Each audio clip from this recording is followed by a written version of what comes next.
So I'm here with James. It's a home build, bit of a story behind the orange monster behind. Full introduction and tell us all about your boat. So back last year after the UK Nationals, I had a bit of an issue where the transom decided to fall out the back of the boat during a race. That sounds quite a big issue. It was quite a big issue. We did manage to stick it back together, carving it back on, and I was out the next day. But it just got me thinking, really, leading up to the end of that event. Do I want to continue with this boat? Do I want to fix it? You know, the sort of Moth development that's sort of really cracked on over the last couple of years. So it was spend a load of time updating that one or just start again. So on the way home, on the drive home, you decided? I was just going to build another one. Yeah, so on the drive home, we sort of made the decision. I was going to build another one. We got home. Next day, I started ringing around some of my sort of contacts within the industry to help me out and get materials as quickly as possible. And 4 weeks later at the Euros, you got new boat? So it was 5 weeks. 5 weeks. 5 weeks. Never let the facts get in the way of a good story. Well, yeah, you know, it was a lot longer.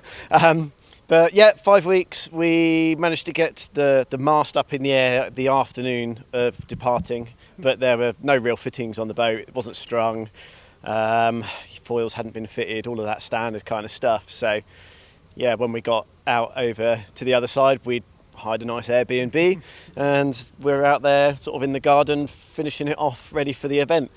During the fitting it out one evening, we walked down to the beach, realised it was absolute glam launching area, so it only seemed fitting to launch it near the Airbnb and sail it round to the club. Oh, awesome. So you arrived in style. I mean, there's a lot of boats in the boat park. I've got to say, it's quite a hot day for sunny Weymouth. I do worry about, black masts and black sails and a lot of compression leaving the boats on their side. Hopefully you're going to go racing, but it's not looking very promising at the moment. No, it's not looking very promising today. When you walk around the dinghy park, there's definitely a very hot plastic smell. I think we've had a couple of failures of a bit of kit just in the heat this afternoon, which is always a bit of a worry, but you've got to be rigged and ready to go. People wouldn't believe that in the UK, would they? No, they wouldn't, but it's definitely sunburn central. And just sort of looking a bit further forward, you're going to get out soon. Do you have any ideas of the runners and riders in terms of the home build? Oh, well, home build, there's a matching pair of German boats which do seem to be very quick in a straight line. Brad Gibson he spent a huge amount of time on his boat and seems to be very rapid. My main aim is not to be beaten by my old home build that's here, but...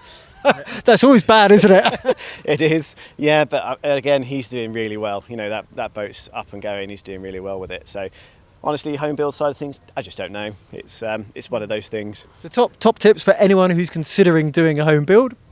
Jump in with both feet. There is lots of knowledge and people around that are willing to give advice. And if you want to do it, just be aware that it isn't a 5-week job. It realistically is a 10-month to a year full slog, and I wouldn't advise anybody doing it in a short period of time. So you won't be building a new one for the Nationals or whatever? No, I definitely won't be doing one in 5 weeks again. I'll be spending a bit more time doing it, a bit less stressful. Brilliant. Well, thanks so much for your time. You don't look very stressed at the moment. I'll let you get back to relaxing. Thank you very much. Have a lovely afternoon. Cheers.